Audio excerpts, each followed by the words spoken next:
Acredita, acredita. Gauss nosso que estás no céu, junto ao Fischer, perdoai e achar causalidade em todas as nossas correlações. Os box plots nossos de cada dia nos dai hoje e que identifiques outliers para que possamos eliminá-los. Amém.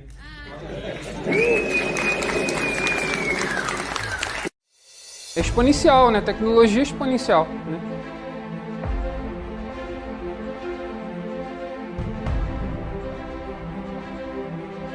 Modelagem estatística, a gente sempre vai errar.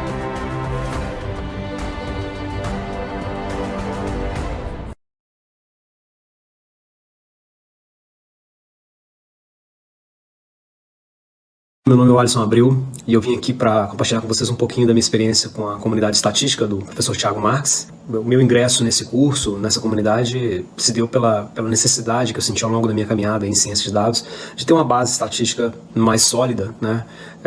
Que é imprescindível aí para que um profissional de dados tenha uma melhor compreensão do que ele está fazendo, de como ele está modelando. Tinha uma certa dificuldade de encontrar conteúdo em português direcionado para esse tema, né? Ao longo desse tempo que eu estou com o pessoal lá, com o Thiago e tudo mais, eu tenho percebido aí a diferença enorme que isso tem feito para mim, não só pelo conteúdo, que é muito bom, muito abrangente, pela atenção que o Thiago dá para todo mundo, assim, ele é um cara fantástico nesse sentido, mas principalmente pelas agendas que a gente tem lá, né, com a participação de profissionais do mercado que já atuam, para compartilhar com a gente um pouquinho dessa visão aí multidisciplinar. Tudo isso em conjunto gera uma experiência única aí, né? Então, se você está buscando aí uma oportunidade de entender mais esse universo fantástico aí da estatística, de aprofundar em ciência de dados, todos os verticais aí como Deep Learning, Machine Learning, IA, é o lugar certo. Pode vir que você vai encontrar tudo aquilo que está buscando, com um apoio fantástico aí da comunidade, do pessoal, do Thiago, desse time aí que vem de fora para compartilhar com a gente a experiência.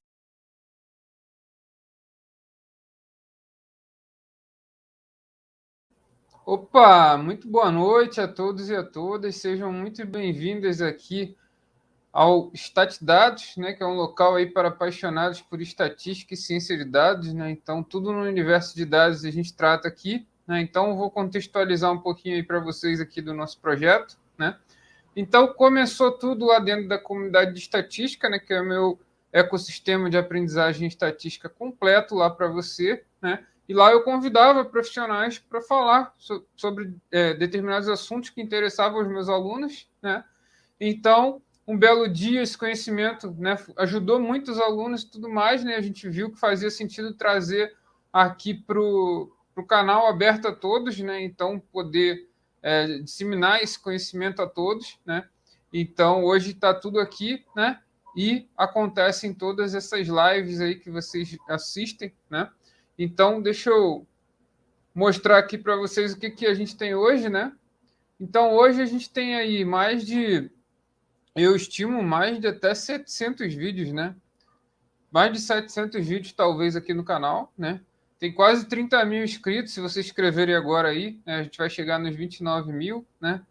Aí, mais de 200, sei lá, professores colaboradores do Brasil e do mundo, né?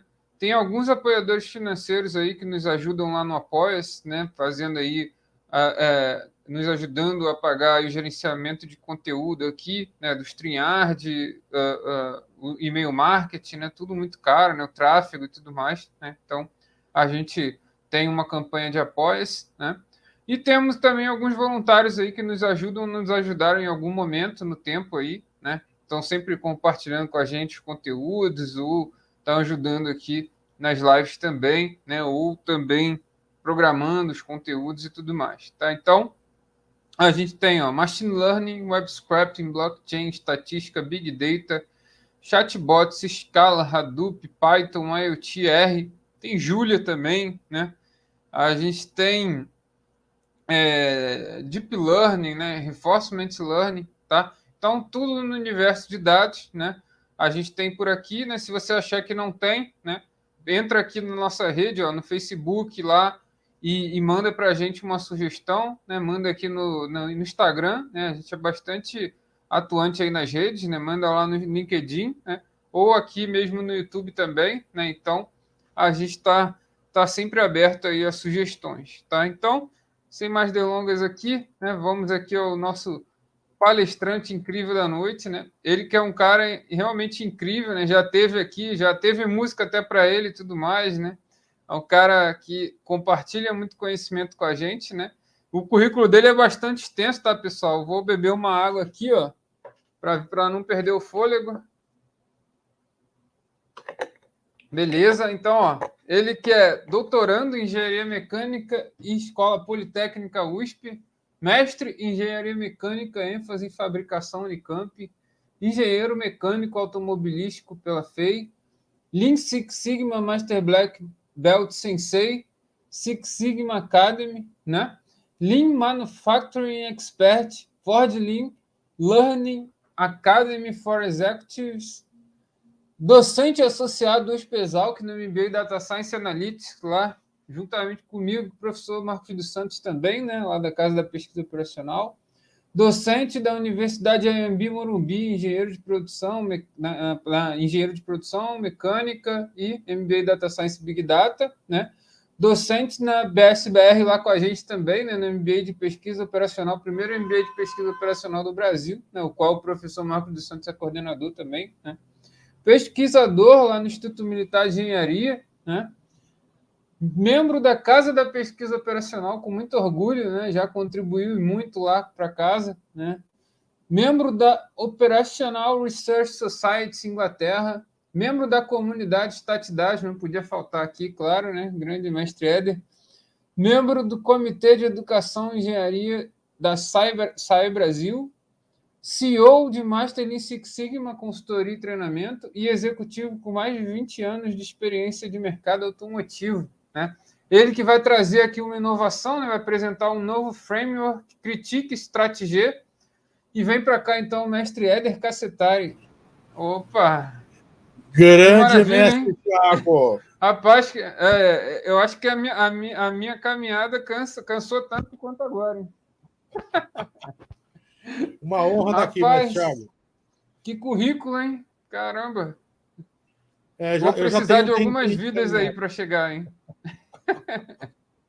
Muito bom. Tranquilo, mestre então, Thiago. Mestre, sei que pode acrescentar mais um pouquinho aí, sei que é extenso teu currículo, né? E fica à vontade aí para falar um pouquinho aí dessa droga pesada aí que você inventou. Está muito bem apresentado. Olha, a galera tá aqui, ó, o mestre Sandro Errara e professor. Grande mestre Sandro, Eric. Olha aí. Tá sempre aí com a gente, é o mestre Wagner.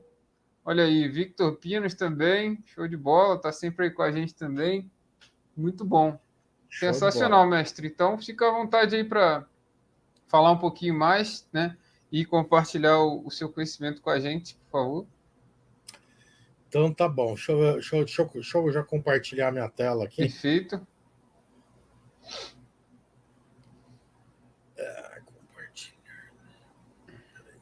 Deixa eu compartilhar um monitor que eu acho que é mais fácil. Beleza. Compartilhamos o monitor.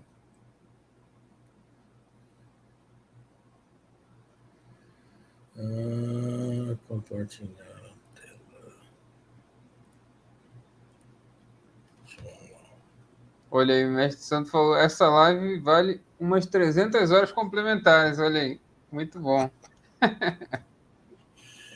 Então tá bom, pessoal. Então, pessoal, boa noite a todos. Então, primeiramente, quero agradecer o mestre Thiago por mais uma oportunidade de estar aqui na Statidados. Opa, a gente que agradece, uma grande honra. A Statidados eu acabei conhecendo por intermédio da Casa da Pesquisa Operacional e é impossível de não fazer parte também. É uma iniciativa absolutamente fantástica de um assunto que eu sou absolutamente apaixonado. Bom, pessoal, vamos lá. Então, como o mestre Thiago comentou aí, eu sou doutorando lá da Poli e eu fiz parte dos meus créditos lá no Instituto Militar de Engenharia, sob a orientação do professor Dr. Marcos dos Santos, na área de pesquisa operacional. E, pessoal, eu sou tanto nerd da parte de estatística, né, quanto da parte de pesquisa operacional. E da parte de estatística, especificamente, o que acontece? Eu tenho uma vertente um pouquinho diferente aí da média que o mundo está seguindo hoje, né? Porque hoje o mundo acabou migrando aí para a parte de ciência de dados, né? Eu acabei entrando nessa vertente mais como professor do que outra coisa, mas eu tenho uma história longa com a parte de Lean Six Sigma. Parte de Lean Six Sigma... Inclusive, já fez White Belt aqui com a gente, né? E vamos repetir ainda, que eu estou devendo uma para você, que eu comprometi. Opa! E daí, o que acontece? Eu acabei me envolvendo com a parte especificamente com Six Sigma, né? Na década de 90, que eu tinha um professor lá da FEI, que ele tinha voltado dos Estados Unidos, né? Ele passou 6 meses lá, trabalhando na Universidade de Stanford, e ele fez, pelo Six Sigma Academy, a certificação Black Belt. E daí ele trouxe aqui para o Brasil, ele tinha uma consultoria de treinamento, eu sempre fui nerd de estatística, ele sabia, ele falou, eu trouxe um curso novo, que é o curso de Six Sigma Black Belt, você não quer fazer? Isso daí foi eu estava no último ano da faculdade, foi em 93, e eu fiz o curso de Black Belt, e foi a paixão à primeira vista, né? Então, nessa seara, o que acontece? A gente mistura ferramentas avançadas de estatística com ferramentas de qualidade. E daí eu fui caminhando, né? Depois, um ano depois, eu fiz o curso de Master Black Belt. Daí eu fui trabalhar numa montadora, fiz todos os cursos de novo, só que daí pelo Six Sigma Academy mesmo. E trabalhei quase que 15 anos praticamente voltado quase que exclusivamente para a parte de Six Sigma. Mesmo quando eu não estava diretamente na área de Six Sigma, eu utilizava Six Sigma o tempo todo, né? Que é que eu comento com o Thiago, né? Começo Thiago, né? A vida é difícil, viu, pessoal? Sem modelo estocástico não vai rolar as coisas, porque a gente tem um problema que quando a gente está falando de modelo determinístico, né? Modelos do tipo f de x igual a y, a gente não tem nem ideia da quantidade de variáveis que estão envolvidas nas coisas que a gente trabalha. E fica muito complicado, e principalmente fica muito custoso e fica muito demorado a gente ficar desenvolvendo modelos determinísticos.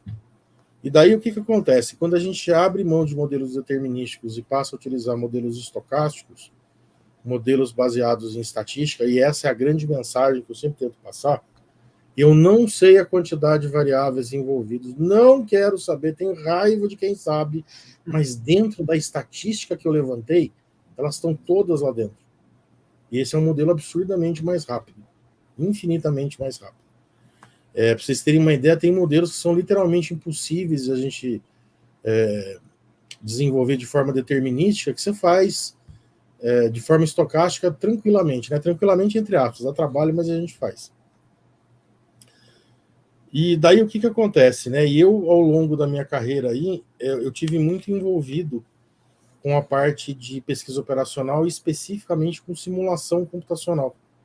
E a parte de estatística, essa parte minha de Six Sigma me ajudou absurdamente nessa caminhada, porque quando você está aplicando as técnicas de simulação, que é uma técnica classicamente estocástica, você conseguir trabalhar bem com os dados, conseguir levantar as informações, conseguir fazer boas análises, elas garantem para você o sucesso do trabalho que você está desenvolvendo em termos de pesquisa operacional. E daí, conforme eu comento lá na CPO, né, que eu sempre falo isso aí, olhando para o mestre Thiago, eu falo, galera, estatística não é um negócio importante, pessoal. Não é importante. Estatística, ela transcendeu o conceito de importância. Estatística, galera, é basilar. Sem estatística não rola nada.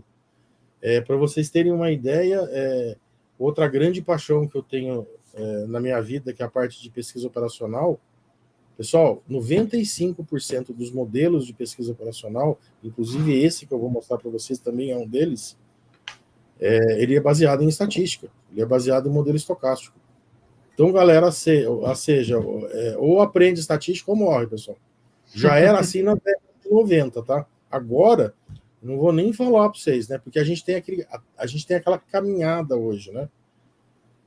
Tem o Big Data, que tem dados. Você precisa transformar dados em informação em conhecimento, e conhecimento em decisão. E tem que ser tudo rápido e tudo certo. Só que a primeira etapa para você transformar dados em informação, se você não souber estatística, a galera já era. E hoje, como o volume de coisas que a gente tem disponível em termos de dados é muito grande, o que acontece? A necessidade de um conhecimento estatístico mais aprofundado é absolutamente basilar. Porque a gente pode levar a conclusões muito erradas se a gente não tem essa base de forma correta. Então, de novo, pessoal, estuda estatística, galera. Estatística é absolutamente básica. E daí, por que eu estou mostrando esse slide aí para vocês? Eu estou mostrando esse slide pelo seguinte. Inclusive, deixa eu só fazer no canal da CPO tem aulas de estatística maravilhosas lá do professor Éder Cassetari, né? Muito boas, né? Eu recomendo fortemente lá, o pessoal ir lá dar uma assistida lá. O trabalho desse cara é fantástico. Muito obrigado, mestre Thiago. Então, galera, e daí o que aconteceu, pessoal? Parte do meu doutorado eu fiz lá no Instituto Militar de Engenharia com o professor Marcos. E eu fiz uma disciplina lá, pessoal, a disciplina lá, o IME é facinho de fazer, pessoal. Nessa disciplina aí você tinha que entregar um método de pesquisa operacional inédito no mundo ou um software para passar. Eu entreguei os dois. Aliás, o software está, inclusive, em vias de ser registrado no INPI, pelo grande mestre Fábio Baldini também, que deu uma ajuda para mim. Bom, legal. Pessoal, o que aconteceu? Eu peguei uma grande dor que eu tinha, que era um grande problema. Falei, será que não dá para a gente usar estatística, ciência, pesquisa operacional para resolver esse problema? E esse daí foi o método que eu desenvolvi, né, que o mestre Marcos está chamando de proposta de um novo framework que a gente batizou como Critique Stratégie, que eu vou explicar para vocês a historinha desse nome, para fazer análise de risco estratégico. Pessoal, quando a gente faz análise de risco estratégico, a gente tem um monte de problema. Eu vou citar os dois principais. O primeiro problema é que, normalmente, via de regra, essa análise é absurdamente subjetiva. Então, você não está fazendo análise, você está fazendo achismo. Porque se você não usa, mesmo quando você tem dados, se você não usa esses dados de forma correta, você não está fazendo ciência, você está fazendo achismo. E o segundo problema, pessoal, é que quando a gente está fazendo análise de risco estratégico, a gente, via de regra, está sentado na frente do C-Level. Então, você tem o CFO, CIO, COO, você tem todos os diretores para você fazer essa análise. E daí o que acontece? É aquela guerra dos egos, né? É a guerra de você puxar a sardinha para sua área. E o que acontece? Eu tenho que fazer uma análise de uma forma tal que eu deixe bem claro para todos que eu estou levando em consideração a opinião de todos. Não estou desprezando ninguém. Outra coisa, eu preciso garantir e convencer as pessoas que a análise que eu vou fazer não pode ser contestável. E daí, olhando tudo isso daí, eu tive uma ideia. Falei, beleza, eu vou resolver o problema usando estatística. E daí o pessoal não vai conseguir contestar o que eu estou fazendo. Boa. E daí surgiu a proposta aí. Você vai dar um resultado aproximadamente certo, né? A galera vai ficar feliz. Exatamente. Então, mas é que aquele negócio, acertar eu nunca vou acertar. Eu tenho sempre a minha margem de certeza. Mas dentro da minha margem de certeza, é que eu falo para a galera, ó, eu posso errar? Posso. Mas meu método aí, a cada 100 perguntas que você fizer, pelo menos 95 eu acerto. Eu posso até acertar 100, mas pelo menos 95 eu te entrego aí. 5 eu não sei o que pode acontecer. Bom, e daí surgiu a ideia do Critique Stratégie. Critique, que é o método original que eu utilizei, que é o método chamado Critique, que eu fiz uma modificação nele. O Strat, que vem de administração estratégica, E o G é que o meu método utiliza tecnologia de grupo, né? Eu posso ter mais do que um decisor trabalhando, que esse era o grande problema. Então, com isso daí, qual que era a ideia? Era conseguir justificar a minha decisão, justificar a minha análise, e eu garantir que eu estivesse levando em consideração todos os decisores. E mais do que isso daí, que eu tomasse uma decisão baseada em dados e não em achismo. Porque é muito comum nesse tipo de reunião o cara virar para você e falar assim, não, veja bem, eu acho que... Então, isso eu não quero que você ache. Ou é ou não é. E daí surgiu a ideia do método. Só para a gente entender um pouco, né, como é que a gente faz análise de risco, né? Análise de risco, pessoal, essencialmente vem de uma área chamada administração estratégica. A administração estratégica, ela é uma evolução natural do processo da TGA, da Teoria Geral da Administração. E eles fizeram uma inovação, né? A inovação tecnológica da administração estratégica é criar um módulo chamado análise ambiental. Porque daí o que você faz? O grande problema, e eles observaram que estatisticamente isso acontecia, é que você criava uma grande estratégia, eu vou dar um exemplo ilustrativo. Você criava uma grande estratégia para você fazer um modelo nos Estados Unidos que deu super certo. E daí você implementava o mesmo modelo no Brasil e era um desastre. Pô, mas o modelo está consagrado, já foi até testado, então. Mas ele foi testado em outro ambiente. As condições de contorno, as restrições do problema são outras. E daí surgiu a ideia da administração estratégica, que é o que eu quero mostrar para vocês aqui, né?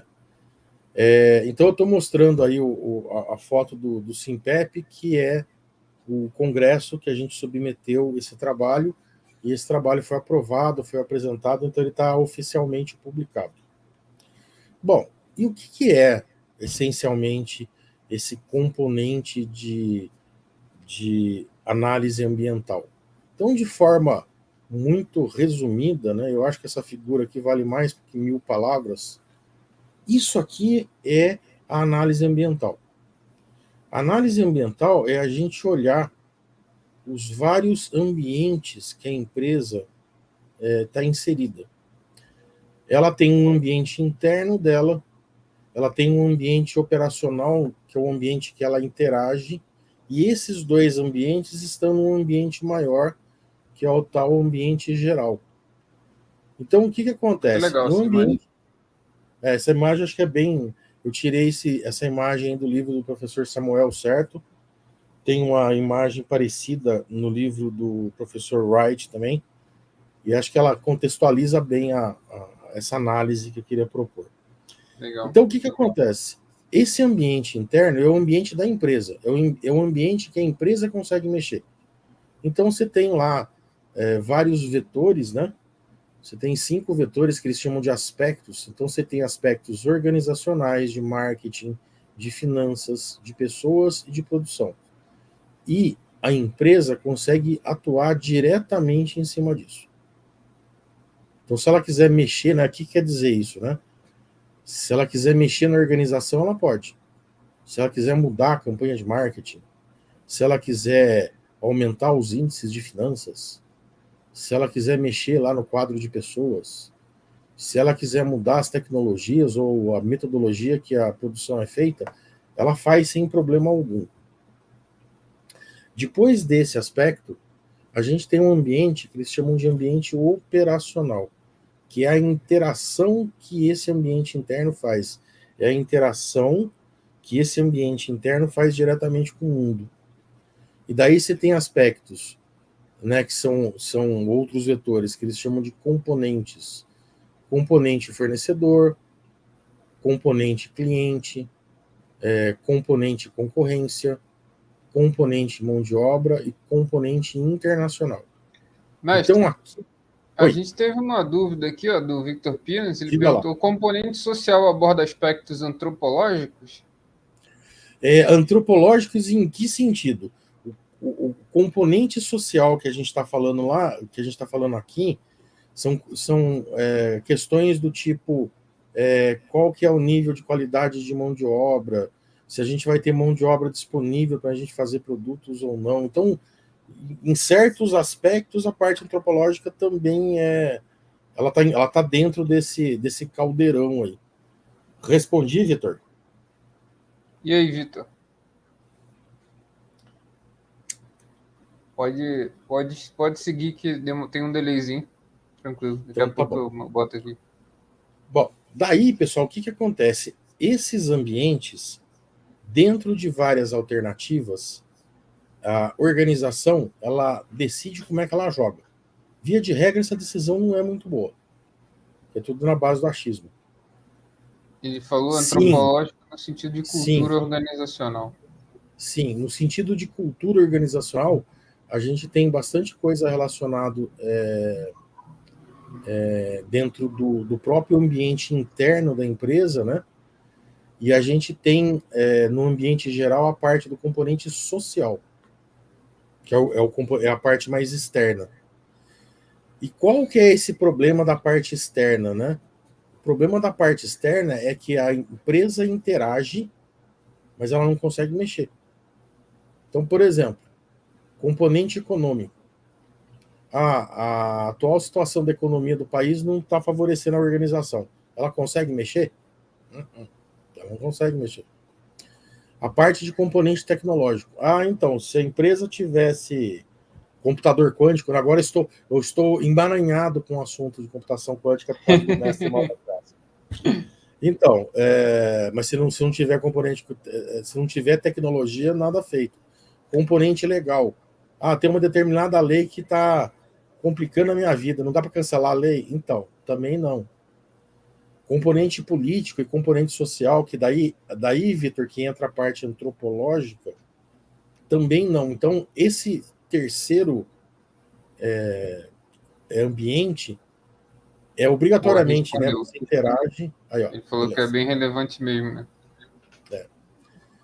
Então, o que acontece? Você... então Python é outra paixão. Aprender Python por causa do IBMQ. Eu comecei, acho que em 2014, 2015. Acho que 2015. Bom, daí, pessoal, o que acontece? Então, mas vocês concordam comigo, pessoal, que qualquer projeto que eu vou fazer, qualquer um desses vetores, desses 5 vetores de cada um dos círculos, pode afetar? E ele pode trazer sucesso ou pode trazer fracasso para o meu projeto. E daí surge a história de fazer análise de risco estratégico. Então eu vou pegar os componentes estratégicos, que são esses 15, então tem 5 do ambiente interno, 5 operacionais e 5 gerais, e vou fazer uma análise com eles. Daí, pessoal, vem aquelas histórias, né? POzeiro pensando, né? Caramba, como é que eu vou fazer análise? Vou fazer análise pareada, né?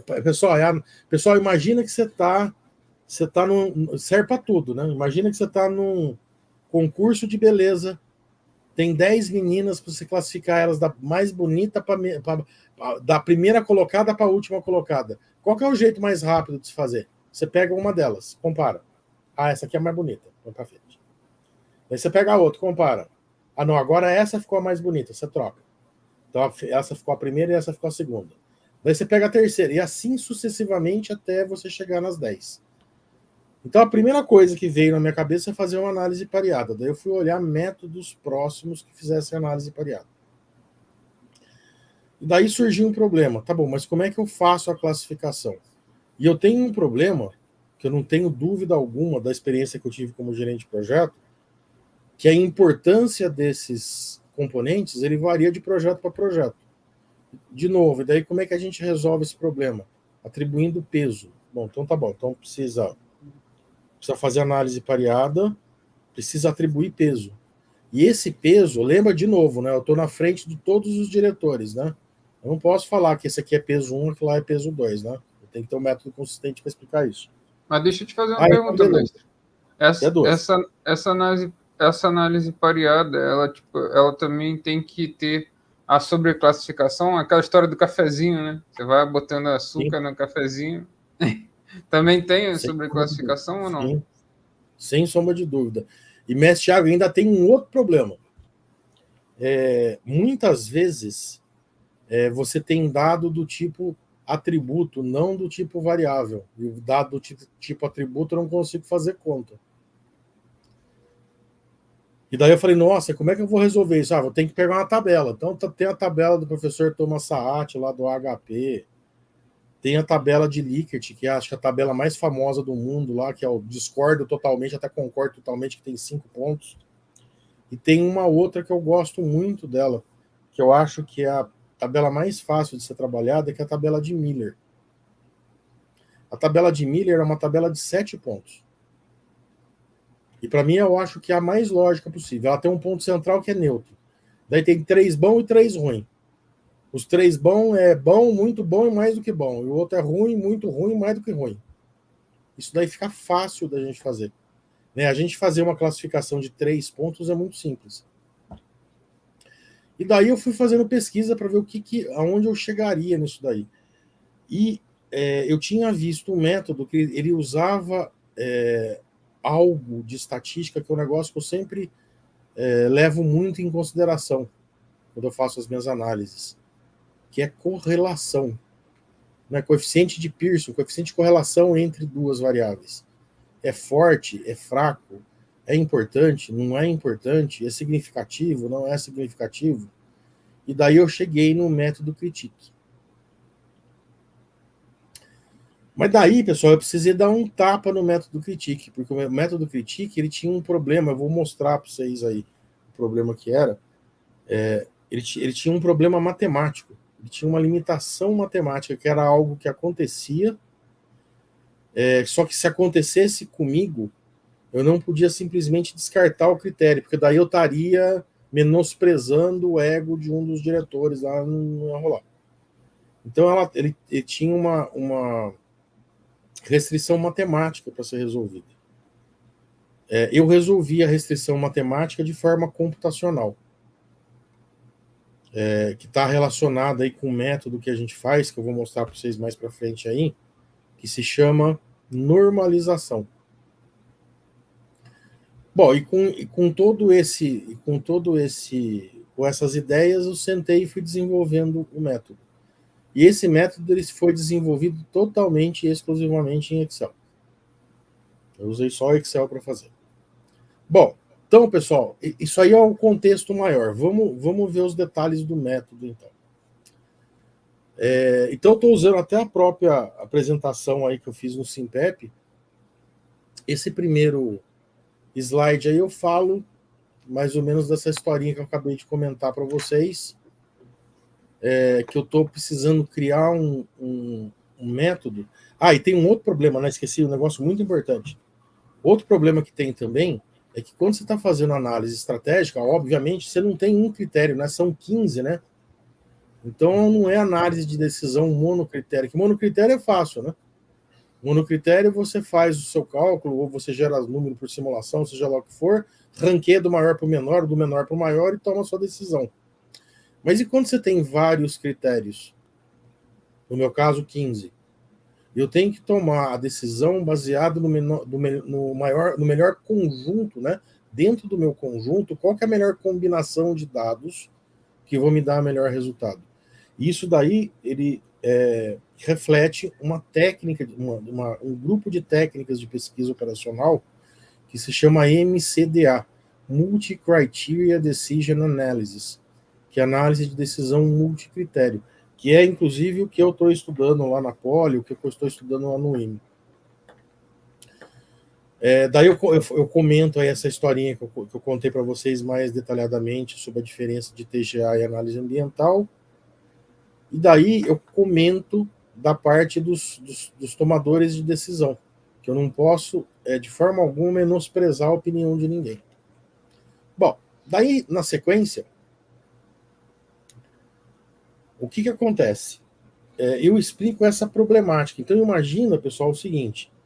você tem que tomar a decisão entre, sei lá, 10 projetos, por exemplo. Você tem várias alternativas e você tem vários critérios de decisão. E daí a pergunta é, tá bom, então qual que é o projeto que eu vou me decidir a tomar? Essa que é a grande pergunta. Então eu teria que criar o método para gerar esses meus pesos, que era o grande problema, e daí usar algum método muito simples na sequência, e eu vou dar exemplo para vocês utilizando dois, que é o método de borda, que é um método muito simples, é o método mais simples de análise de decisão multicritério, e um método chamado SMART, que é dos métodos que utilizam pesos, é o mais simples.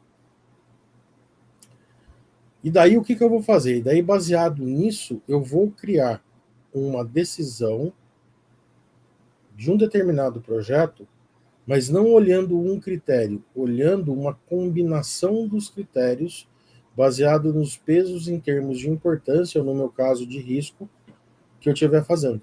Então essa que é a ideia do método.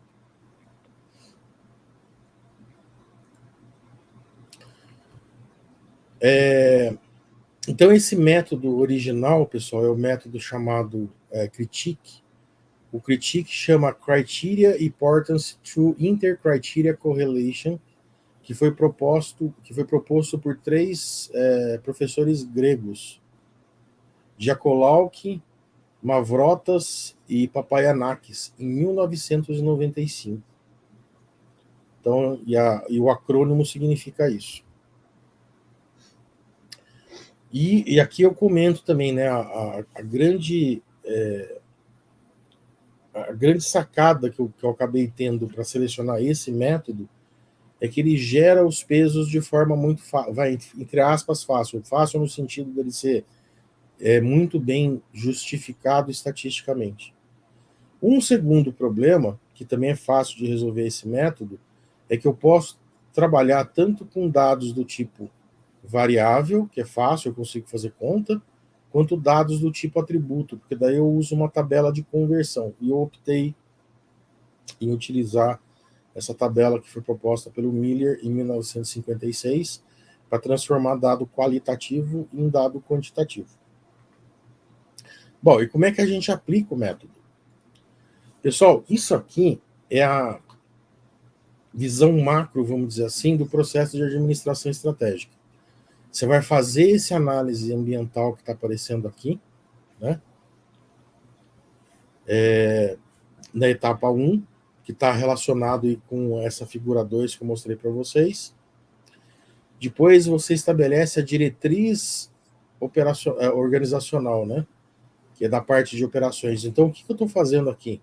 Eu estou fazendo o que é importante para a organização. Definição de visão, missão e valores. Daí, eu preciso saber o que eu tenho que fazer para alcançar isso.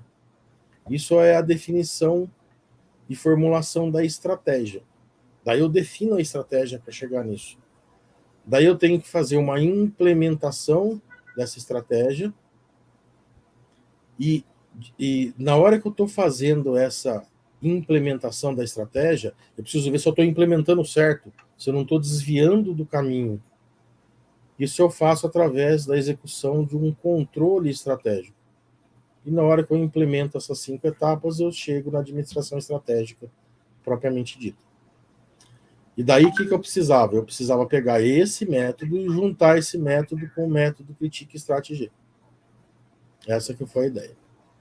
Bom, então feito isso daqui, deixa eu falar um pouquinho mais para vocês do método Critique Strategy especificamente e do problema que eu tive que resolver por causa da restrição matemática que o método tinha. Então, pessoal, esse método aqui, como qualquer grande método que a gente utiliza para a parte de análise de decisão multicritério, a gente cria uma matriz de decisão, na qual, nas linhas, está relacionado ao meu projeto, ao meu produto, seja lá o que for que eu estou fazendo a seleção, e nas minhas colunas são os critérios. Eu vou ter uma coluna para cada critério, e eu posso ter quantos critérios eu quiser. Essa é a beleza das técnicas de análise de decisão multicritério. Então, o que eu vou fazer? Eu vou pegar e vou criar inicialmente essa minha matriz e vou popular essa minha matriz. Então, como é que eu vou fazer isso daí? Eu vou fazer a atribuição de pesos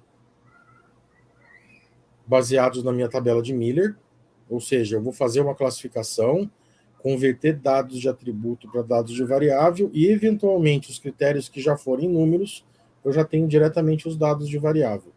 Com isso, eu monto a minha matriz de decisão. Terminei de montar a minha matriz de decisão, a gente tem um problema, pessoal, que é um negócio que eu demorei 10 anos para entender que nunca ninguém tinha me falado. O que acontece, pessoal? Eu vou ter que fazer operações matemáticas com essa matriz. Pessoal, para ficar mais palpável, imagine que eu vou selecionar carro. Lá no grupo de pesquisa do IME, tudo quanto é teste que a gente faz, a gente seleciona carro. Eu adoro carro. Pessoal, imagina que você vai fazer uma média ponderada. Sei lá, coisa do tipo. Pessoal, faz sentido você multiplicar o volume em litros do porta-luvas com a capacidade do tanque de gasolina em litros multiplicado para ver se o carro é bonito ou se é feio? Na hora que você multiplica tudo isso, que raio de unidade de medida que você tem? Você não tem, né? Você tem uma zona. Então, isso é um problema. É um problema que a gente precisa resolver.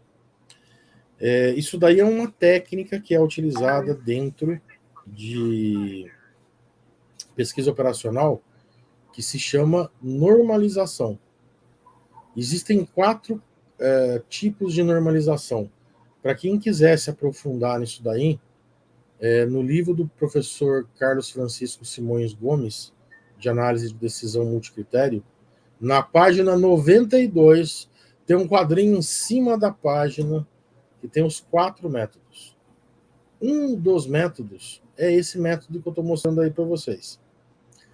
Então, o que a gente vai fazer? Para a gente resolver o problema das unidades de medida, nós vamos aplicar uma operação matemática que vai transformar um número que tem uma unidade de medida em um número adimensional, sem unidade de medida. E daí eu resolvi meu problema. Olha que facinho, pessoal. Ninguém contou isso para mim. Eu olhei, bati o olho e foi tranquilo de descobrir isso. 10 anos depois. 10 anos depois eu me toquei que eu estava fazendo isso. Isso que eu estou contando para vocês não está escrito em livro nenhum, tá? E daí ainda falei para o mestre Marcos isso uma vez, ele falou, nossa, então, comigo foi a mesma coisa, ninguém contou isso para mim, descobri sozinho. Bom, pessoal, esse método faz o seguinte, ó. Para cada x e j, ou seja, para cada elemento da minha matriz, eu vou pegar ele, subtrair, levando em consideração a coluna, o menor valor da coluna, dividido pelo maior valor da coluna, menos o menor valor da coluna. Eu vou fazer isso aí para todo mundo. A partir deste momento, eu tenho os dados, eu tenho uma outra matriz, que não é mais a matriz original, mas é a matriz normalizada. Só, pessoal, que tem um problema. Pessoal, vocês lembram da tia Maria? A tia Maria falava que toda vez que você ia fazer operação envolvendo variável, que tinha numerador e denominador, você precisava fazer um treco chamado condição de existência, lembra? E a condição de existência desse treco aí é que RI mais menos RI menos tem que ser diferente de zero, porque senão você faz uma fração dividida por zero. Então, pessoal, o que acontece? Quando você faz a condição de existência, você aí fala... Aí entra os 10 mandamentos, né? É isso aí. Nunca dividirás por zero, né? É isso aí. E daí o que acontece? Na hora que você faz isso aí, você vê que o maior valor menos o menor valor não pode ser zero. O que quer dizer isso? Quer dizer que os valores não podem ser iguais. Se você tiver uma coluna, todo mundo com os mesmos valores, você vai cair numa condição que você está dividindo por zero e dá pau no método. E, aliás, isso é uma restrição do critique, do método original. E daí pensei eu comigo mesmo, caiu a casa, porque vira e mexe isso acontece. Normalmente, quando você faz uma votação dessa e todos os valores são iguais para a classe de métodos de análise de decisão multicritério, você vai lá e tira o critério, porque o critério não serve para nada. Mas com o C-level lá não pode tirar, pessoal. Caiu a casa. Aí, ó. Mais um problema para a cabeça. Daí, pessoal, eu me inspirei no método que foi desenvolvido pelo professor Dr. Marcos dos Santos, que é o Sapevo-M, que ele fez uma gambiarra tecnológica, quer dizer, um artifício matemático, que ele fez o seguinte. Olha que sacada, pessoal, que coisa mais fantástica. Se acontecer isso daí, você vai pegar o primeiro dos valores e vai somar 0,001. A tabela de Miller varia de -3 a +3. Então, estatisticamente, quando você adiciona um milésimo, você não está interferindo em absolutamente nada na decisão. A decisão está sendo afetada na terceira casa decimal. Você está olhando só a casa inteira, então não tem problema algum. Só que na hora que você faz este artifício matemático, você não tem mais a divisão por zero. E o problema está resolvido. Então o Critique Strat-G ele consegue tomar esse tipo de decisão que o Critique não consegue. Daí, pessoal, outra coisa que a gente precisa levar em consideração, que no caso do Critique é mais simples, é se a gente está falando de atributos monotônicos de lucro ou de custo. O que é atributo monotônico? Pessoal, quando a gente fala de função monotônica, a gente está falando que em um determinado intervalo, ou a função só cresce, ou a função só decresce. É atributo monotônico de lucro ou de custo. De lucro, quanto mais melhor, de custo, quanto menos melhor. Essa que é a ideia. No meu caso, nas minhas análises, como os critérios devem ser os melhores possíveis, eu sempre vou ter critério monotônico de lucro. Que eu quero que eles sejam sempre os melhores possíveis. Eu tendo os critérios os melhores possíveis, eu vou ter o meu risco estratégico o menor possível. Então, com isso daí, eu já resolvi o problema matemático. E daí, pessoal, o que eu fiz? Então, eu resolvi de forma... Isso aqui é a solução matemática, mas como diz o mestre Marcos, se você não fizer um software, a galera não vai usar, né? Então, o que eu fiz? Eu comecei a desenvolver o software no Excel, né? Porque assim, eu já gostava de Excel. Depois que colocaram eu de Cavaleiro do Apocalipse lá na semana Excel, a casa tem que ser tudo Excel, né? Daí caiu a casa. Bom, daí o pessoal até pergunta aí, nossa, professor, você vai dar aula de Python no Excel? Não, não dá aula de Python, é no Python mesmo. Daí, o que aconteceu, pessoal? Eu resolvi esse problema da restrição matemática que tinha no método. E daí é a aplicação do Critique. O que faz o Critique? Na sequência, o Critique calcula o coeficiente de correlação entre os atributos da equação, que é fazer essa análise pareada que eu comentei com vocês. Ele vai fazer essa correlação de cada um dos 15 atributos com todos os 15 atributos. Depois que você faz o coeficiente de correlação, você calcula uma média, que você vai utilizar nos cálculos, e vai utilizar desvio padrão. Aqui não requer prática, nem tão pouco habilidade, é o basicão do basicão do basicão.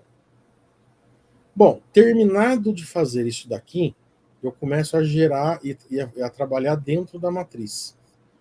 Eu vou calcular um índice chamado índice C, que ele é calculado pelo desvio padrão, vezes a somatória para cada um dos critérios, de 1 menos os coeficientes de correlação, para todas as linhas, para todas as alternativas que eu tiver. E daí eu tenho o meu CJ para cada um deles. O último passo, eu vou somar todos os CJs que eu tenho, vou calcular essa somatória de CJ, e o meu peso vai ser justamente isso. Vai ser o CJ de cada um deles dividido pela soma. Com isso, eu crio um método que é estatisticamente validado, Coeficiente de correlação. Pessoal, você já pensou? Você calcula o coeficiente de correlação, o seu chefe vira para você e fala, desculpa, eu não concordo com essa correlação. Não vai rolar isso, né? Então, isso aí você consegue justificar muito bem a sua decisão. E daí você está falando de calcular média, calcular desvio padrão. Então, de novo, fica fácil de você convencer o seu público que a decisão que você está tomando está bem embasada em termos estatísticos. E essa que era a ideia.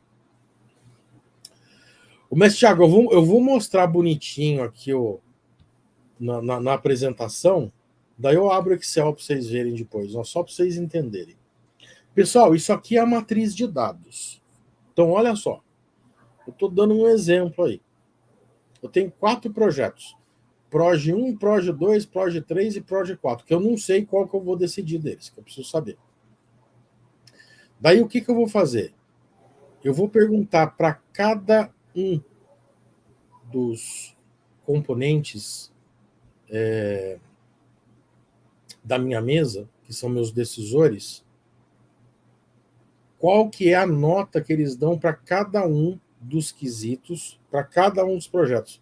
Sendo o seguinte, ó, o 0 é neutro, daí eu tenho 1, 2 e 3. Então é importante, muito importante, mais do que importante. E daí eu tenho 3 critérios negativos, -1, -2 e -3. Pouco importante, pouquíssimo importante e sem importância absolutamente nenhuma.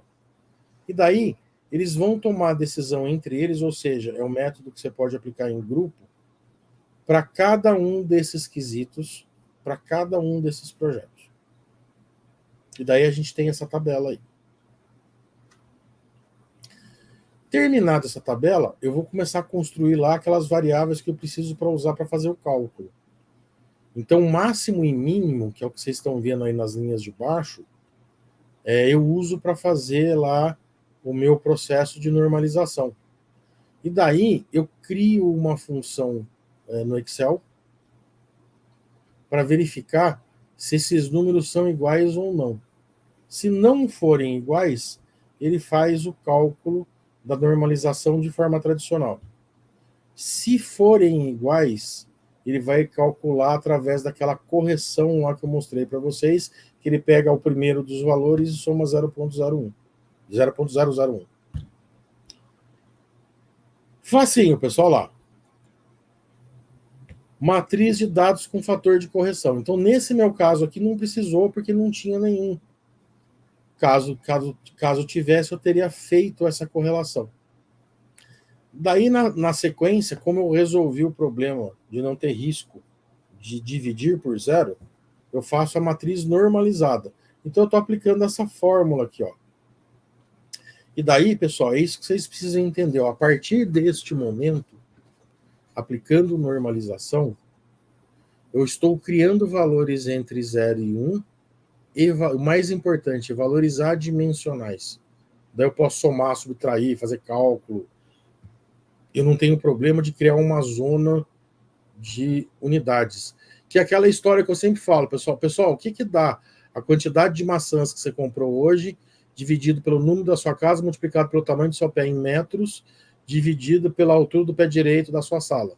Não dá nada, pessoal. Esse número não faz sentido algum. Porque ele vai ter uma salada de unidades. Bom, resolvi esse primeiro problema. Então, os dados estão normalizados. Próxima etapa, eu vou calcular o coeficiente de correlação. E daí eu tenho que fazer isso aí de forma pareada, né? Daí é uma matriz assim, ó. Nossa, mas uma matriz 15 por 15? Então, eu tenho que... Ó, o que eu estou fazendo aqui? Eu estou comparando cada um dos vetores com todos os vetores. E estou fazendo um cálculo baseado naquelas notas que vocês colocaram. Então, obviamente, quando eu faço a correlação dele com ele mesmo, dá todo mundo 1, que é a diagonal principal. A gente tem uma matriz quadrada. E eu estou aplicando lá a minha formuleta lá de correlação. Então, com isso daqui, pessoal, eu já sei a correlação de cada componente com todos os outros componentes. Terminando de fazer isso, seguindo o método, ele calcula, isso aqui é a tabela que a gente chama de tabela Rho, né? Tabela de correlação. a gente calcula a tabela 1 menos ρ. Então é a mesma tabela que vocês viram lá, só que eu vou pegar 1 menos os valores. Então vocês podem ver que os valores que eram 1 aqui acabam se tornando 0. Mestre, esse 1 menos alguma coisa é do método tradicional ou vocês que introduziram? Não, esse é o método tradicional. Isso é o próprio Critique. O que o mestre Thiago, o que eu alterei no Critique foi que eu resolvi o problema lá da restrição matemática que ele tinha, que esse método novo não tem mais. O resto é o método Critique. Entendi. Bom, daí, pessoal, o que eu estou fazendo? Daí eu vou fazer a matriz... Mas você consegue entender por que ele pegou e multiplicou o desvio pelo 1 menos o coeficiente de Pearson? A soma deles? Mestre, então, o que acontece aí, né? Ele está pegando e fazendo, né? Eu entendi um pouco a ideia do ponto de vista físico, né? O que ele está falando? O que ele está fazendo aí? A primeira matriz é uma matriz de correlação. É quanto uma está relacionada com a outra. Você concorda que essa matéria aí, essa matriz, desculpa, ela tá medindo quanto ele não está correlacionado? Sim, beleza. Tudo bem.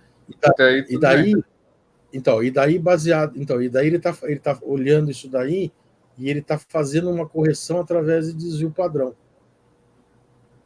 Eu acho que a ideia que ele tinha aqui é tipo aquela ideia que a gente usa quando a gente está utilizando intervalo de confiança. Mas assim, eu acho que se ele quisesse o quanto não correlacionado está, de repente, não era 1 menos o módulo, não? Porque se você fizer ali, se for forte negativo, né? É menos, sei lá, vamos supor, menos 7, vai ficar 1 mais 0,7, por exemplo, né? Vai ficar 1,7, é isso? E então, aí, se fosse em módulo, seria 1,7 também. E é verdade. Né? Nesse caso aí não ia ter muita diferença. Isso que você comentou é verdade, porque se você olhar a tabela original aqui, ó, você viu que você tem um monte de valores negativos aqui, ó, e na hora que ele calcula 1 menos ρ, ele está justamente fazendo... Ah, não, ia ter diferença sim, porque aí ele ia 0,2, né? Então, eu e daí... não entendi muito bem porque ele botou 1 menos o ρ ali. Então, porque a tabela original, quando você faz os cálculos, você chega em valores negativos, ó. Ele queria fazer um cálculo de forma que tivesse os valores positivos. O pior de tudo, mestre, é que assim, o paper original do método, ele é muito, muito, muito, muito restrito. Ele tem pouquíssima informação. É verdade. Com isso ele restringe as coisas. Ah, não, é isso mesmo, porque se ele colocasse o módulo ali, né? Em algum momento podia dar 0 aquilo ali, entendeu? Então C ia dar 0 e ia dar ruim na parada, entendeu? Na verdade, ele queria botar positivo para não dar 0 ali, né? Ali no denominador também, né? Ia ficar em determinação matemática ali, 0 sobre 0, né? Exatamente. Entendi. Só que esse problema matemático ele resolveu, o problema da normalização não. Talvez pelos exemplos que ele tivesse pegado, ele não tinha pegado nenhuma situação que, por exemplo, você tem lá o caso que um critério... Porque assim, né? Se todo mundo coloca a mesma importância no mesmo critério, ele não serve para nada, ele não decide nada, né? Então, nos métodos tradicionais, você saca essa informação, você tira esse critério. Então, você estava trabalhando com 10 critérios, um desses critérios desse problema, você saca esse critério e começa a trabalhar com 9. Só que na hora que você está sentado com todos os diretores, você não pode fazer isso. Esse é o ponto. Bom, daí, ele faz uma somatória de todos esses Cs que ele calculou e vai dividir cada um deles pelo total. E isso daqui, ele vai dar justamente o peso. Porque, na verdade, esse peso é o quanto ele destoa de associação, né, dos demais. Exatamente, é isso aí.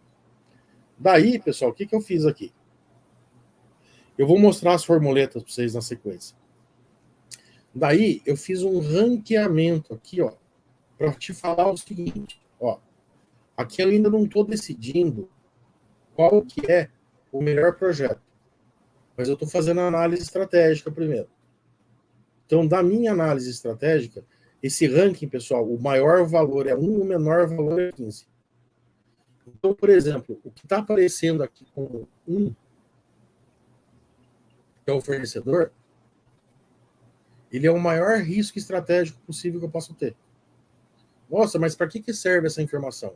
Na hora que você estiver fazendo o seu controle estratégico, na hora que você estiver fazendo a sua análise para ver se você está focando o recurso certo na situação certa, esses números vão balizar para você, para falar, olha, então em primeiro lugar você tem que tomar cuidado com o fornecedor. Se der uma falha grave no fornecedor, você acaba condenando o seu projeto como um todo. Então esse é o maior risco estratégico. O Rogério está falando assim, também deu a contribuição dele aqui, ó, ele falou: isso nos métodos tradicionais, ao menos a maioria, ao zerar, diminui muitas análises entre as alternativas e critérios, né? é isso aí. Sempre vi isso como prejuízo na tomada de decisão. Show de bola. Rogério, então, é exatamente isso. E o problema é que quando você está com todos os diretores, não pode fazer isso, cara. Se fizer isso, você fica desacreditado, cai a casa. E daí o que acontece? Como eu estou usando aqui números variando de -3 até +3, 0,001 a mais, que é justamente o artifício matemático que a gente usa lá no SAP Voeno também, você não vai mudar absolutamente nada a sua tomada de decisão. E, inclusive, pessoal, eu vou fazer de novo uma gambiarra tecnológica, quer dizer, um artifício matemático para não dar problema no ranking. Porque sabe o que pode acontecer também? Pode acontecer no ranking de duas variáveis terem o mesmo valor. E daí, na hora de eu ranquear elas, então, por exemplo, sei lá, imagina que a oitava linha e a nona linha têm o mesmo valor. As duas vão aparecer como oitavo lugar. E eu não quero, eu quero saber, linha a linha, o que vai acontecer. Então, eu vou mostrar para vocês na planilha do Excel. Bom, terminei de fazer isso daí, pessoal. Com isso, eu faço a primeira parte do método, que é resolver a análise estratégica. E daí, eu chegaria numa tabelinha assim, ó. Pessoal, a barrinha significa mais risco. E daí o ranking é do com maior risco, e o 15º é o menor risco. Então, neste caso que eu fiz aqui, o fornecedor é o risco mais alto. O segundo é finanças e o terceiro é marketing. E daí o último lá é o componente internacional. Então, o que acontece?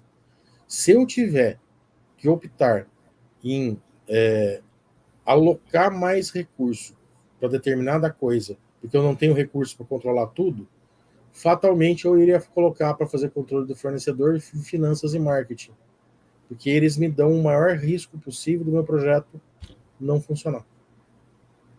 Então essa é a proposta da análise estratégica. Mas daí eu fui além. E o fornecedor? Calma aí, não entendi. E o fornecedor? Ó, o fornecedor é o maior risco do projeto, tá vendo? A barrinha é maior. Está em primeiro lugar em termos de risco. Sim.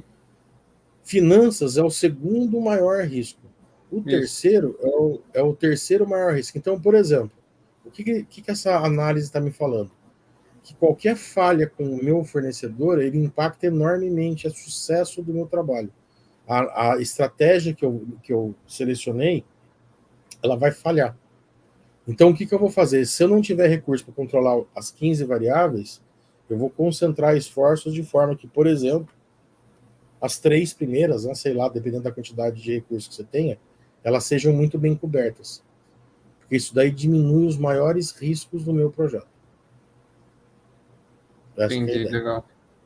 Nossa, mas pode falhar? Pessoal, pode falhar, pessoal. Eu estou mexendo com estatística. Eu estou fazendo as coisas quase certo. Nossa, mas não dá para ter 100% de certeza? Dá, só se você definir os intervalos de confiança de menos infinito para mais infinito. Daí não serve para nada. Então, a incerteza a gente sempre vai ter.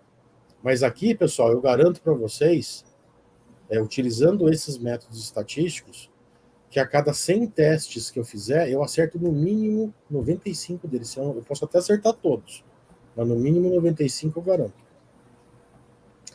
Bom, cheguei nos riscos.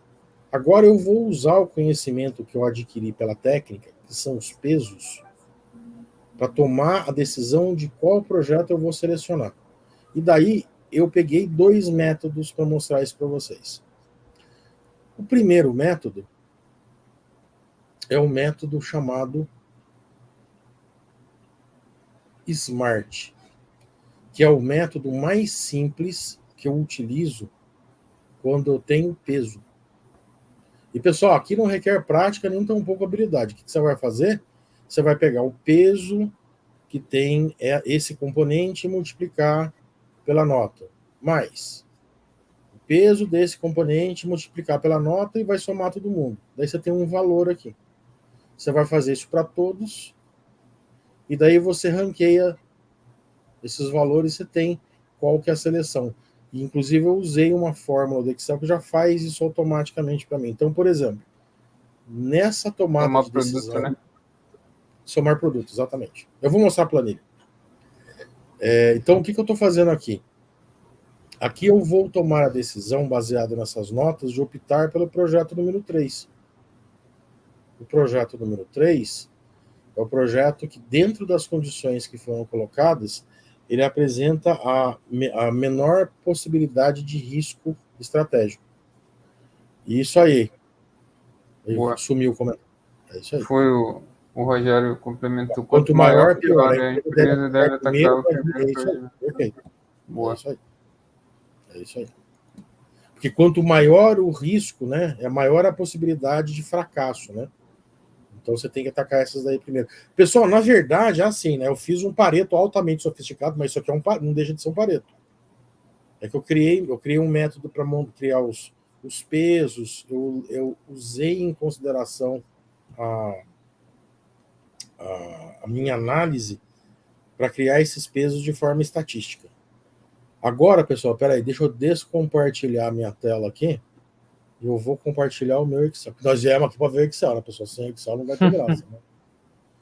Cadê o Excel? Peraí, deixa eu pegar o Excel bonitinho.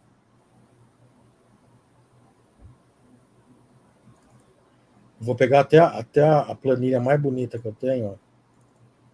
Que esse daqui é uma versão que eu fiz que ela é dinâmica. Aqui. Esse aqui.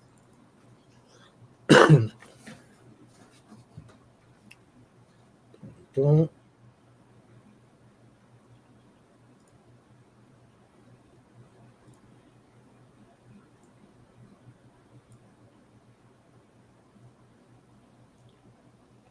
um segundinho. Compartilhar tela. Pessoal, então essa planilha que vocês estão vendo aqui, ó, é da onde eu copiei e colei os valores. Então aqui a gente tem lá a nossa figura famosa lá do que é a parte do ambiente de análise ambiental. E aqui embaixo, ó, é a minha tabela de Miller, que eu comentei com vocês. Então ela tem um neutro, 3 bons e 3 ruins. É muito então, próximo da escala de Likert, né? Sim, exatamente. Então, é que o que acontece, mestre Thiago, é que a escala de Likert é uma escala de 5 pontos, né? Essa aqui é uma escala de 7 pontos. A ideia é basicamente a mesma coisa. Bom, daí, pessoal, o que acontece? Olha só.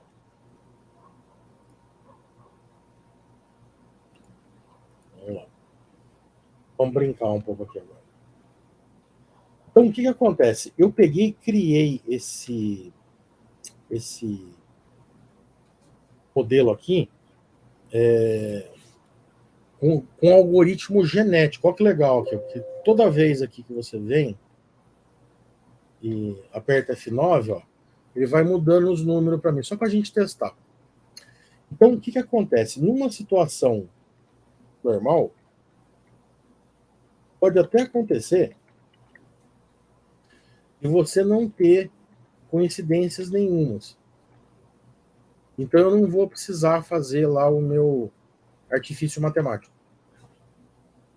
Mas imagine que a gente tem. Imagina, por exemplo, que no componente de finanças, todo mundo deu nota 2. Então, quando acontece isso, eu fiz uma formuleta aqui embaixo. Essa formuleta que vocês estão... Deixa eu ver se eu consigo aumentar aqui. Essa formuleta que eu estou mostrando para vocês aqui, que ele simplesmente testa para mim se tem algum valor nas colunas que todos os números são iguais. Se tiver, ele me avisa aqui o sim, e se tiver sim, ele faz para mim a correção lá, levando em consideração o 0.01, que é a próxima tabela, que é a parte de baixo aqui. Então, se vocês olharem, tá vendo? Ó, ele transformou 2 em 2.001. Isso aí é o que o método faz. Outra coisa, né? Quando a gente está usando esse método aqui, o método mais simples, que não usa peso, é o método de borda. O que o borda faz? Soma todo mundo. É simples desse jeito. Baseado nesse método, por exemplo, pessoal, eu estaria optando pelo projeto número 4, tá vendo? Ó? O primeiro é o número 4, o segundo é o número 1, o terceiro é o número 3 e o quarto é o número 2. Ele me dá um ranking do como é que eu faço a seleção. Como é que eu estou fazendo esse ranking? Eu estou usando esse comando aqui, ó, ordem. Como é que você usa esse comando? Você coloca a ordem, abre parênteses, coloca o valor que está na frente para cada um deles e o intervalo inteiro. E ele te classifica baseado naquele intervalo. Facinho? O da soma aqui é um alt igual da vida, aí não requer prática, ele não tem pouca habilidade. Bom, daí eu tenho lá minha primeira matriz, que é minha matriz com um fator de correção. Então, caso existam todos os valores iguais, ele aplica. Caso não tenha, a mesma matriz que a de cima. Terceira matriz. A terceira matriz, ele está fazendo cálculo com os valores normalizados. Graças a essa correção computacional que eu fiz, eu não tenho risco de estar fazendo divisão por zero, porque daí dá pau no método. Eu não consigo montar a matriz.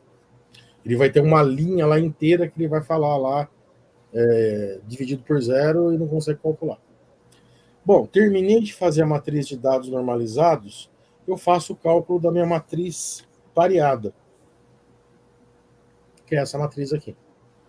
Então, de novo, né, se eu apertar F9, ele calcula tudo automaticamente para mim. Os números variam. Então, mestre Thiago, ó, eu observo o seguinte aqui, ó.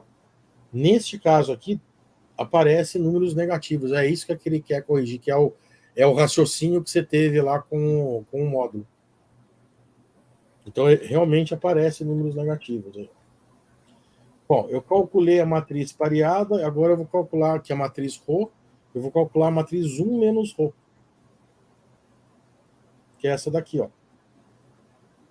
Então, eu estou simplesmente pegando 1 e subtraindo dessa matriz de cima. Então, vocês observam que a minha diagonal principal da minha matriz, a minha matriz é essa matriz 15 por 15, tá, pessoal? Isso aqui é um agregado. Então, de novo, eu consigo, de forma automática, fazer o meu ranking. Apertando meu F9. E aqui eu vou calcular lá o meu coeficiente, C, e vou calcular meu peso, que é aquele coeficiente W. Daí eu tenho os valores. Tendo os valores, eu faço lá a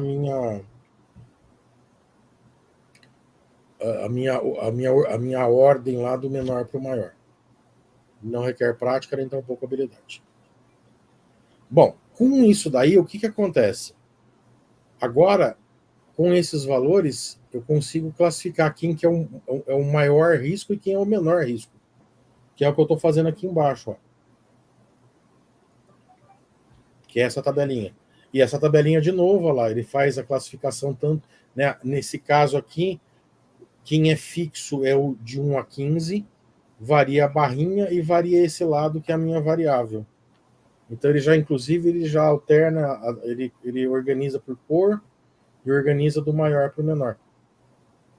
Então, aqui eu vejo quais são os componentes que trazem o maior risco possível para o meu projeto.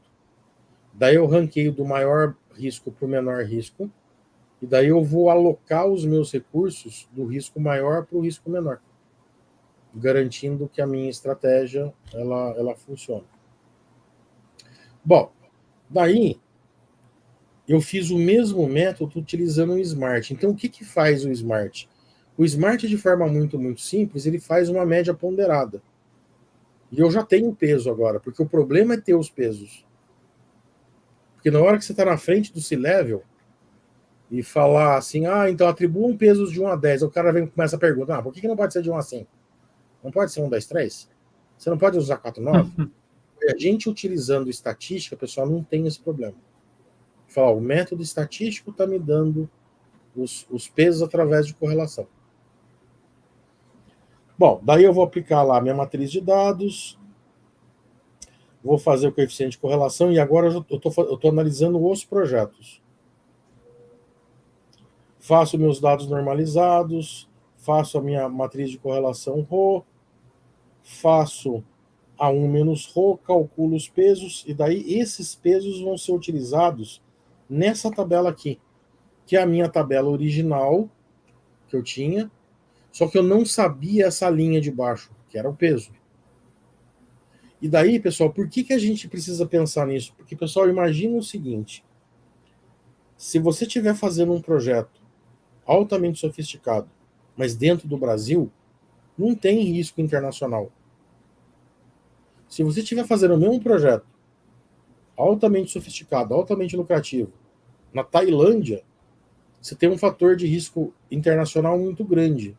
Então não faz sentido você falar que os componentes têm a mesma importância, tem que ter peso.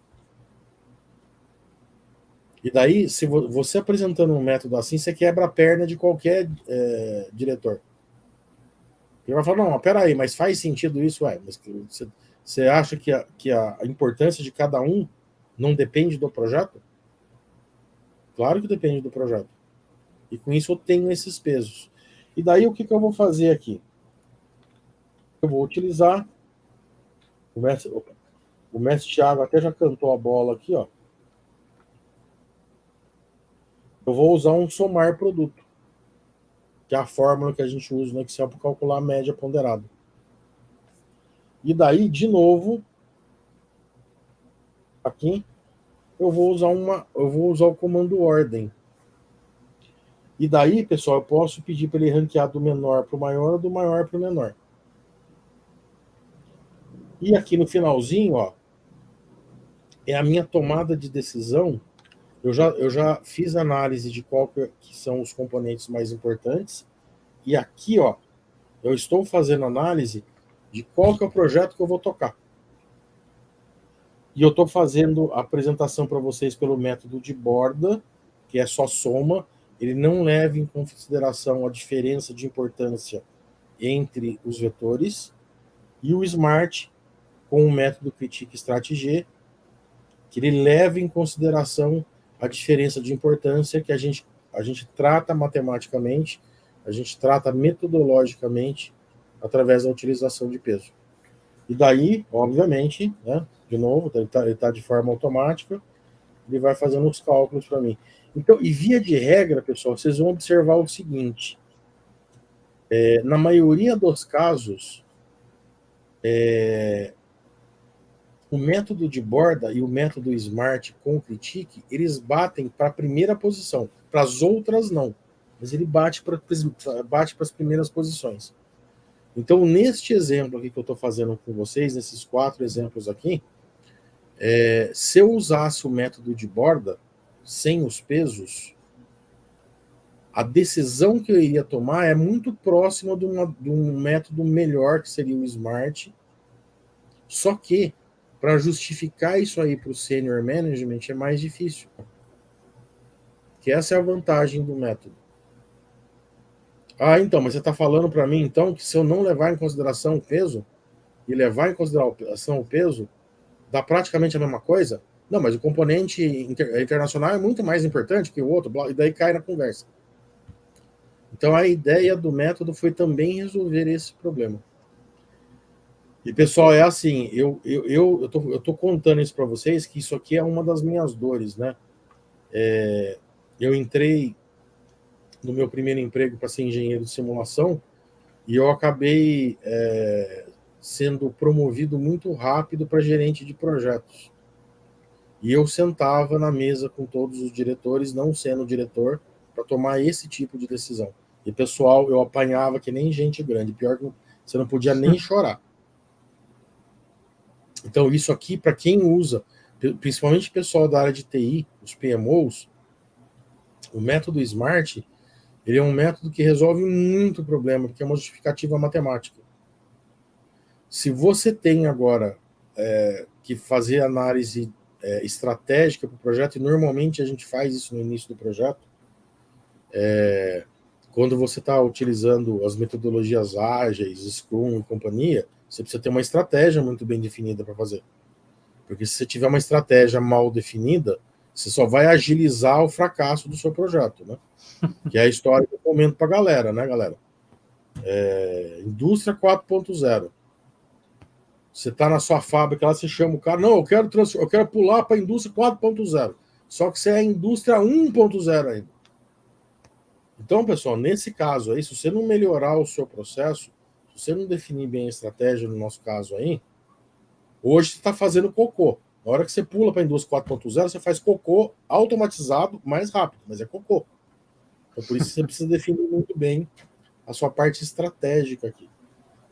Então, com isso, eu consigo fazer análise de quem que é mais crítico e consigo definir, por exemplo, uma eventual dúvida que eu tenho entre 4 projetos ou N projetos, qual que é o melhor. Show de bola. Pessoal, mestre, e se a entrada, em vez de ser aquelas categorias lá, entrasse como número mesmo? Se fosse sei lá, algumas variáveis quantas? Pode ser, quer ver? Ó, eu vou dar até um exemplo aqui. É que como eu estava...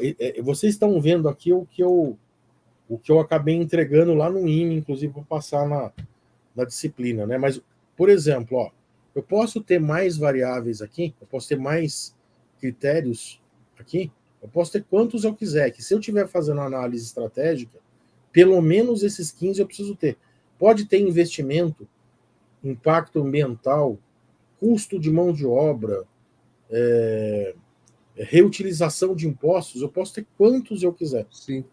É que para fazer análise estratégica, pelo menos esses 15 eu preciso ter. Mas o método é totalmente flexível. Facinho. Inclusive agora, né, como passou num congresso nacional, a próxima etapa natural para o processo virar um método oficial de pesquisa operacional para o mundo é ir para um journal. Então, por exemplo, para o journal, eu estou montando um exercício que é muito mais complexo. Eu montei um exercício que era normalmente o que eu fazia lá como gerente de projeto, né? Eu tinha 10 variáveis que eram variáveis tradicionais, que está relacionado com automação, investimento, impacto ambiental, retorno de imposto e por aí vai. Mais esses 15 componentes.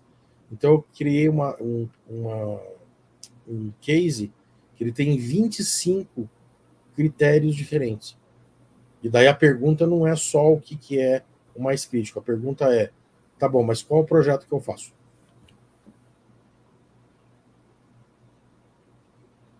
E daí ele vai lá para mim e me ranqueia baseado no que eu estou perguntando. Mestre Thiago, era isso aí, Mestre Thiago. Aliás, e sem análise estratégica, fazendo parte do BI da empresa, isso só se torna um lipstick. Exatamente. É isso aí, Vitor. Sem sombra de dúvida. Boa. Sensacional, mestre. Muito bom. E aí, a gente vai fazer um certificado 5 estrelas aí dessa brilhante palestra aqui, né, com o mestre Éder, claro, né? Sigam aí o mestre Éder no LinkedIn, né, nas redes sociais, é super ativo, né? Inclusive está aí na descrição, tá? Na descrição tem aí o LinkedIn do mestre Éder, né? Quer mandar mais algum link aí para a galera, mestre? Fica à vontade. Não, acho que o LinkedIn, ó, quer ver, pessoal? Deixa eu até aproveitar aqui, peraí, deixa eu ver se... Dá para mandar aqui pelo chat? Não, tem que mandar no private chat aí, que eu mando para a galera. Então peraí, um segundinho. E, pessoal, estou aberto aproveitando aqui que eu preciso enrolar vocês um pouco para pegar o link aqui, estou aberto a perguntas, pessoal. O que vocês acharam, pessoal? Vocês acham que vocês conseguem usar esse daí, por exemplo, no dia a dia? Pessoal, em especial, tem algum PMO aqui na palestra para chorar junto comigo, esses negócios aí? Digam aí, pessoal.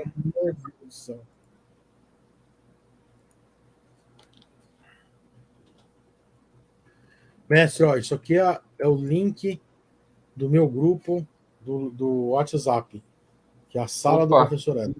Show, boa. Legal. Mandei. Deixa eu colocar aqui para a galera. Esse grupo aí é bem legal, galera. Tá lá o mestre Baldini, tem só os caras tops das galáxias lá no Excel, né? O mestre Fábio Gatti, que esteve aqui com a gente, o mestre Benito também, né? O professor Marcos dos Santos, tá todo mundo lá nesse grupo aí, tá?